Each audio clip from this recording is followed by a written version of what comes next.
Good evening. Hope you're all doing well. Today we're learning Maseches, Nedarim, Daf, Ayin Vav, a very short blot. We'll be stopping at the very bottom of Ayin Vav Amid Beis, and our starting point today is Ayin Hey Amid Beis, 6 lines from the bottom. We have been dealing with a machlokes Tanaim between Rabbi Eliezer and the Chachamim. The case in question was where a husband says before his trip, I'm going out of town. He says to his wife, any Nedarim that you make are mufar in advance. And Rabbi Eliezer says that this works. And the Gemara within Rabbi Eliezer is struggling. Do we say that there is a moment in time when the neder is actually chal, after which it becomes batel? Or do we say the neder is never chal? L'may nafkamina. The Gemara said the case had a nafkamina where the wife makes a neder of, we're no Oreos, David. I know we're very sensitive. She says, I'm not going to eat kale, which David was upset that by the way, I had 3 Oreos tonight as dessert. He's afraid I'm going to one day say a neder against all of us for Oreos. So I switched it to kale. So our example of foods for Nedarim will be kale. So if she says, Harei alai, that I can actually say it about myself because you don't have to worry about it. It's kilu bana bama. I still have to be careful. So if she says that she's not going to eat kale and someone says va'ani, is that nitfas, yes or no? Does that count?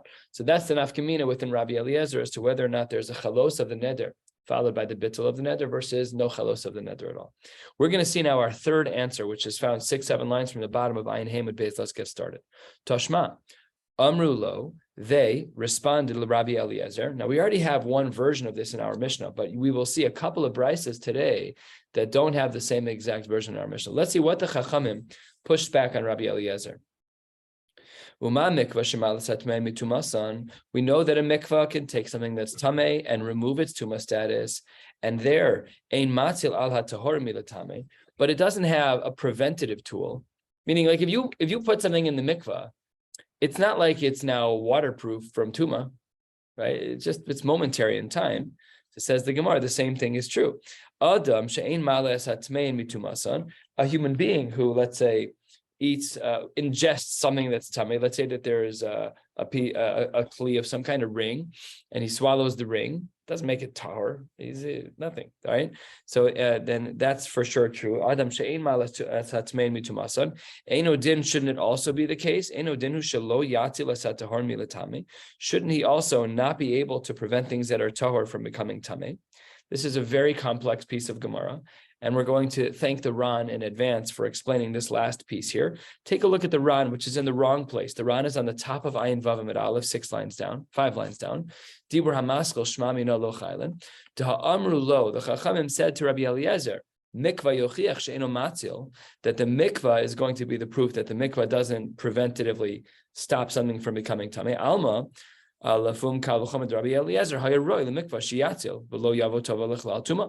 should have been the case, according to this logic, that the preventative measure should not have worked at all.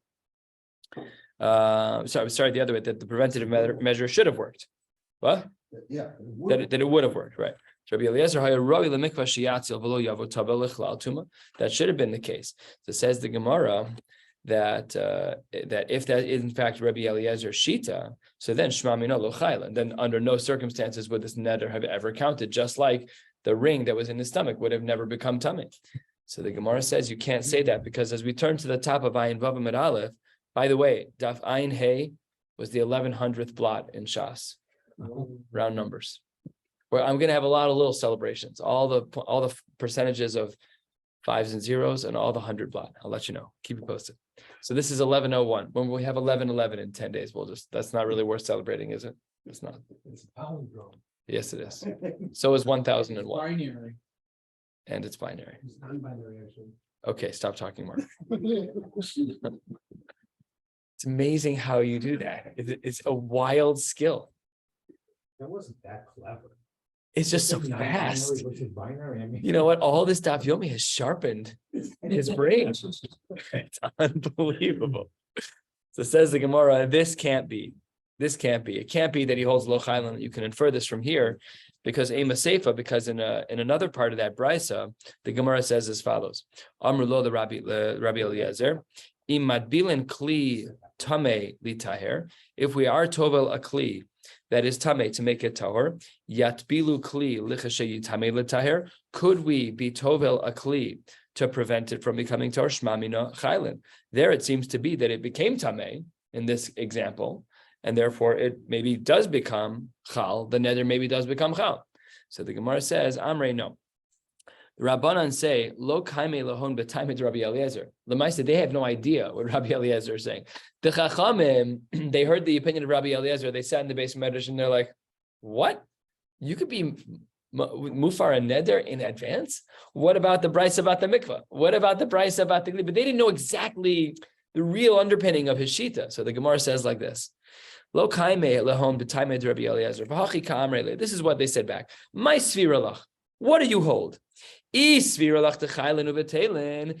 want to say that really Rabbi Eliezer holds the neder is chal, but that it's batel, then to have a kli to yuvascha, that'll be the tiyuvta for you. The case of the kli that we just saw on the top of this page. And if you hold it as not chal, well then the resha to have a mikvah to yuvascha, that'll be the tiyuvta for you. They have no clue what he's talking about. It's an unbelievable thing. Like normally we have a little bit of a better understanding, and from the framing of our Mishnah, we actually thought that we understood Rabbi Eliezer, and the Chachamim are saying we don't understand him at all. And we're gonna say, like, if you thought X, then no, and if you thought Y, then no, and if you thought A, no, just no. We don't understand you. That's why the Gemara has this funky presentation where one seems to have an opposite implication. They're like, yeah, we don't know what you're talking about. So therefore, the Gemara again tries to reject, and that brings us to our last and final answer to our question. Let's review the question one more time. When Rabbi Eliezer says, what did he say? When Rabbi Eliezer says that a person can be made for the Nedarim of his wife in advance, is it a complete bittul from the beginning that there's no chalos of the neder, or is the neder chal? The Gemara says, Toshma, halfway down on Ayin Vav Amud Aleph. Omar lahem Rabbi Eliezer. Now this is him talking. Umaz ra'im tameim. Just like if you have a seed that became tamei, kevan shezaran bekarka tahorin. If you take this seed that is tamei and you plant it in the ground, its status changes, right? It's a mikvah of its own. Then says the Gemara, kevan shezaran bekarka tahorin. If something was planted in the ground when it was tahor, zerun va'omdin lo kol shekain, all the more so it will never become tamei. And the Gemara infers from here that just like a seed that is planted will never become tamei, a neder that has yet to be made will never become chal. And that's the Gemara's conclusion, Shma Mina lo chaylin, that according to Rabbi Eliezer, there is no chalos of this neder. So when Rabbi Eliezer says that his wife's nedarim are all mufar in advance, even when she makes them flatline. What did we say the nafkamina was? To be nitfas in the neder, va'ani. When somebody says, oh, she's not eating kale, va'ani. No, you can still eat. The second person can still eat kale. Why? Because the first neder was a zero. It wasn't a something that was batel. It was lo chaylin. That's how the Gemara concludes. What? It's still a lot for her to make that neder. The lab is not to make the neder. The lab is to violate the neder. The question is, would it be allowed for her to eat kale? And the answer is no. There's no chalos of the neder at all. He was able to be made for in advance. Says the Gemara, this is a problem because this is a good kal v'chomer. And says the Gemara, v'rabbanan lo darshe kal v'chomer. How could you say we've used 5 kal v'chomers on the last couple of pages? Some of them were used by the Chachamim. So how can you say that there's no kal v'chomer by the Rabbanan? Why don't they agree to this line of Rabbi Elazar? After all, we know that the Chachamim agree to kal v'chomers. Says the Gemara, v'atanya, yachal yimkor adam es bito kshinara. It's usher for a man to sell his daughter into some form of avdus when she's a nara. Nara, we know, is from 12 to 12 and a half. And you might have thought that it's mutter to sell a daughter when she's a nara. Amris kal v'chomer, the chacham have a kal v'chomer. Mechura kvar yotza. If she's already sold, she needs to be let out of this avdus. If that's true, eina mechura. If she has yet to be sold, eino din shaloti macher. Doesn't that look like a kal v'chomer? Haraya, we see that the Chachamim hold that there is a kal v'chomer, that we do rely on these principles of kal v'chomer. So if so, why don't the Chachamim agree with Rabbi Eliezer's svara about the Zraim? If the Zraim, when they get planted as tamei, they become tahor, then if they've never been planted, if they've always been planted, then they're never going to become tamei. The same thing should be true about the chalos of the neder, that there's no chalos of the neder. So the very top line of Ayin Vav Amud Beis, the Gemara explains the sheet of the Chachamim. The Gemara says, you're right. Be'alma darshe kal v'chomer. In general, the Chachamim are of the opinion that a kal v'chomer can be utilized. However, here things are a little bit different. B'shayni hacha da'amar kra yishaya kimenu v'yishaya feirenu. Here we have a gzeras hakasuv that overrides any logical implementation of a kal v'chomer. What's the logic that the Chachamim can't get over in regards to this pasuk? The Gemara gives a drasha on the top of Ayin Vav Base second line. What's the explanation of the pasuk of Ishai Kimenu Ishai Firenu? Es shebalichlal hakem balichlal hafer. Only once a neder is eligible for hakama, meaning after she says it, after she says a neder, then you can either be mefer or you can be mekim. But es shelo balichlal hakem. But if she never releases the words out of her mouth, lo balichlal hafer. Categorical.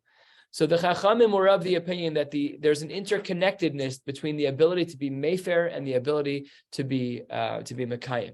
If you can't be mekayim, you can't be mefer. If you can be mekayim, you can be mefer. They have a very glot shita, and really we all struggled. I did for sure with the shita of Rabbi Eliezer that like, how are you doing it in advance? Even the Gemara a few days ago was like, yes, she says it in advance, but it's only really mufar after she verbalizes the Nedarim because he has to know about them. So it's a hard shita, but that is the shita of Rabbi Eliezer, and we can see from the Gemara that it wasn't a pasha shita, 4 or 5 answers, and the Chachamim still were like, don't know what he's talking about. Like we're gonna just poke holes on every side because we really don't understand what you're talking about. And that is how the Gemara concludes that there is no chalos, at least within the shita of Rabbi Eliezer, that there's no chalos of this neder. That brings us to a new Mishnah. Family just asked me, can you do the bris at 6 p.m. during the winter? It just works better for our family. So I said, I'm sorry, you can't do a bris after Shkia. And Shkia right now is at about 4:40, 4:35, 4:37 today, something like that. So can you be made for a neder after Shkia? So that's this Mishnah right here. It doesn't look like it from this Mishnah, but we'll see from the Gemara that there's a what to be spoken about. It says the Mishnah, Hafaras Nedarim Kol Hayom. There seems to be no dissenting opinions. You can do it all day. And yesh b'davar lahakil ulahachmir. There is something that about which we can be mekel or machmir.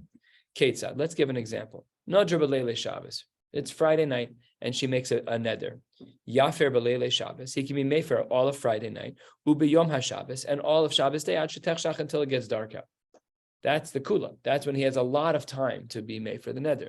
Masha'ein kain nadra im chashecha. If she makes the neder 2 minutes before Shkia, that's a problem. Mefer ad shelo techshach. He can only undo the neder for the next couple of minutes. She'im chashcha v'lo hafer enu yachal hafer.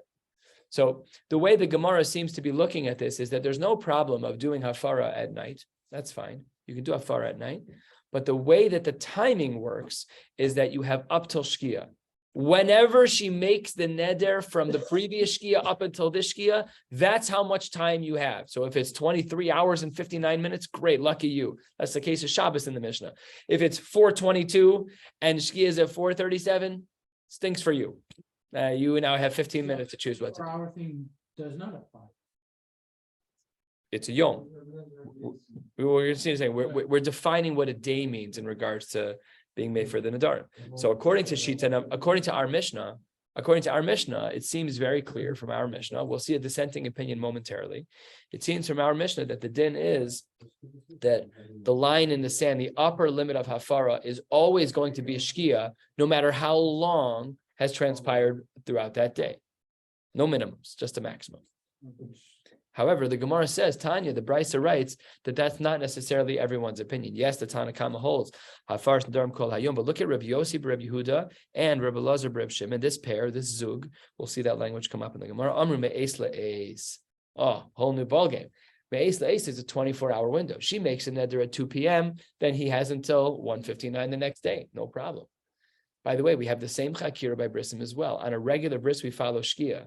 But when a baby is sick and they get healed, then we hold me'es leis, 7 days me'es leis. You're not allowed to do a bris before that 2 p.m. slot. Clean bill of health at 2 p.m., 10 a.m., whatever it is, then you have to count 7 full days. You cannot do the bris any earlier. So you still couldn't do that one at night though? You can never do a bris at night. A bris at night is like clipping your toenails. It's totally nothing. It's a zero. You need a tafas tam bris. You can't make a bracha on a tafas tam bris. You lose the brachos. It's not a big deal, but you do lose the brachos. Never at night. But if that happens, does it still count as him having a bris, or is it still an oral? That's a machlokas, I think, between the Rambam and the Ravid, if he's still considered an oral. I think that's a machlokas rishonim. This almost happened to me once. There was a baby that had an anatomical issue, and I was working with the urologist in the suburbs, and I got them an appointment on their insurance, whatever. I snuck them in to go see the urologist. By the time everything played out, he checked out the baby. I got permission from him to do the bris in one of the side rooms in like a clinical office. I'm standing there, great. And right as I'm about to start, like set up for the bris and everything, I'm like, oh my gosh, it's 10 minutes past Shkia. So I canceled the bris and I did it the next day, which was a huge headache for me because then they were already paying me for my time. I had to go schlep out to their house the next day. I hope they're not listening, but okay. That's what the Gemara says, that the din of me'es la'es applies by Gemara, that Misha Yavri, once a baby's healthy, then we wait. Rabbi first gave me a big kula. He said, even when you get the clean bill of health from the hospital, you can always deduct a couple of hours because they're so over the top, in a good way, they're over the top and cautious about newborns, especially preemies, and we wait for the car seat test. He's like, that has nothing to do with medical issues for the baby. So you can often deduct a couple of hours, but you always have to ask a shaila. I don't make any of those decisions on my own for sure. All right, so says the Gemara, now we see a machlokas. Our Mishnah didn't present a machlokas. Our Mishnah said shkia is the end point. Here we see shkia is the end point, and then Rabbi Yossi and the Zug here say that no, it's me'es la'es, it's a 24-hour period. Asks the Gemara halfway down, my time of the Tanakama. What is the reason why the Tanakama is of the opinion that it's regular shkia? Says the Gemara, Amar Kra b'yom shamo, on the day that he heard it. When do days end? Days end at shkia. End of conversation. Okay, if it's so simple, v'rabbanan my time mayu. If what you're saying is true, Tanakama, that it has to do with biyom shamo, then what did the Rabbanan do? They say dichsiv miyom el yom, from this day until that day. What does that imply? Not a regular day, but a 24-hour day. What do you do with the pasuk? If you learn biyom shamo teaches you that it's up until shkia, and miyom el yom, the Rabbanan learned to teach something else. What do you do with miyom el yom? Says the Gemara, Itzrich, we need a biyom shamo. If I only had one pasuk of biyom shamo, havamina b'yamama in belel yolo. I might have had a havamina that it's only true that I could only be made for a neder during the day, but not at night. Therefore, ksiv miyom el yom, that not only can one be made for a neder during the day, but one can even be made for a neder at night. Says the Gemara, okay, let's go the other direction. Now asking against the Rabbanan. Well, the man damar miyom el yom. You wanted to use miyom el yom to teach you that it's 24 hours. It's me'es la'es. Okay, haksiv biyom shamo. What are you going to do with the pasuk that the Tanakama used to show that it was only until shkia? Says the Gemara, Itzrich, we still need these two pasukim. Diksiv miyom el yom, difficult havamina. If you were to say that we only had the pasuk of miyom el yom, havamina michad b'shva lechad b'shva leferla. From one day in this week to the same day next week. That would be what we would have been concerned about. And says the Gemara, Ksiv b'yom shamo. Why would we have thought that? Because if you say today, miyom el yom, from this day until the other day that's like this day, which is next week, says the Gemara, no, b'yom shamo, it's this exact day. So it's 24 hours, but it's this day. It's not going into next week. And how does the Gemara paskin? Amar Reb Shimon ben Pazi, Amar Reb Yeshua ben Levi, Ein halacha ke'osa hazug.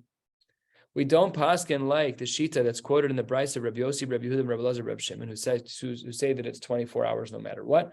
Rather, we paskin like the shita of the Tanakama, quoted in our Mishnah, the only shita in our Mishnah, and the Tanakama of the Brisa, that it is not 24 hours. It is the double-edged sword of our Mishnah that if she happens to make the neder after Shkia, good, then you have a long time until the next Shkia. But if she happens to make the neder 2 minutes before Shkia, you're out of luck. And completely, probably Shkia. I don't know. Yeah, that's a good question. L'chora it's Shkia. And we often have these halachos, like the difference between Shkia and Seis is lechatchila versus b'diavad. Like there are times like that. Tonight, somebody called me with a hilchos nida shaila. I wish they wouldn't call me, and I didn't know the answer anyways. I called her first, but one is obligated to do a b'dika all of the days of the Sheva Nekiyim, and if there's a need for a woman to minimize those b'dikos, at the very least, she must do a b'dika on day 1 and on day 7. So the shaila was that this woman did a b'dika. She forgot to do a b'dika during the day of day 7. She was about to go to the mikvah, and she realized she forgot to do a b'dika. She lost her day 7 b'dika, so she did the b'dika at like 6 o'clock tonight, which is like an hour and a half after. Okay, so based on Tzeiruf thing, Rabbi first was Mekel, but really she should have lost a day. There was just a Tzeiruf to another issue that came up that was Mekel. So usually we look at Shkia as like the line in the sand. It's a beautiful question that was brought to Shlomo Zalman Auerbach. Because if you live in a steep location like Har Nof, I used to live there. So at the very top of Har Nof, the sun sets later than at the very bottom of Har Nof. A woman at the very bottom of Har Nof did not do a bedika. She got in a cab. She went to her friend's house at the top of Katzenelnbogen and she did a bedika. And they brought the shaila to, it's gorgeous. They brought the shaila to Shlomo Zalman Auerbach, and I believe the answer was, I don't know what the halacha is. Because it's not normal. It's not, you're chasing the sun. You get to drive west in order to make sure you do a bedika. It's not, I have no posek. It's this shaila. It's this. Very, very clever. Very, very clever. Very clever. Anyways, Levi on 3 lines from the bottom. Levi Savar Lemevad Kahani Tana. In fact, Levi, who was an early Amora, he wanted to paskin me'es la'es. He wanted the kula. The shaila came to me. He said, "I think we should paskin like Rabbi Yossi, Rabbi Yehuda, and Rabbi Shimon ben Elazar, and Rabbi Elazar, Rabbi Shimon." But Amar le Rav said to him, "Hachi Amar Chavivi, my uncle told me, my beloved one, ain't halacha kosazu." So the Maisa we paskin not that way. We don't paskin me'es la'es by Nedarim. We paskin that it's going to be based on ad shetechshach. And completely unrelated to Hafara, which has been our sugya, the Gemara says, Chia barav shadi gira ubadik. Chia barav, this is the son of Rav, a great Amora. He was out playing archery. It's a shadi gira. He was throwing arrows, or shooting arrows would be our language, ubadik. And at the same time he was doing that, he was undoing people's nedarim based on charata. That's what the Rishonim here explain. If you want to take a look at the Ran, 3 lines from the bottom, the Ran says Chia bar Rav shadi gira ubadik. And if you just skip down a little bit to the next line. He was in the middle of shooting arrows, and he'd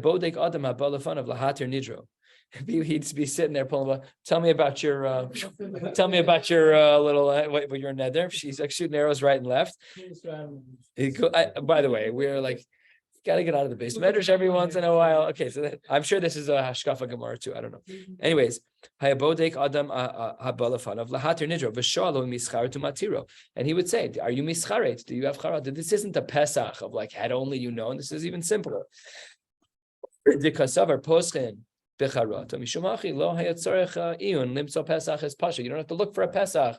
It's ABCs. If you feel charata, the whole thing is over. So he didn't even stop what he was doing, didn't even break stride. Nothing. He just took another arrow out of the quiver. He was having a good time.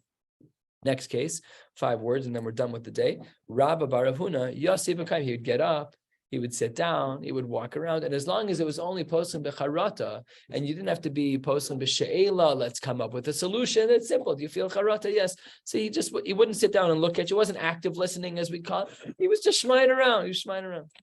Okay, we'll stop right here. Wishing you all a beautiful night. Is there anything special about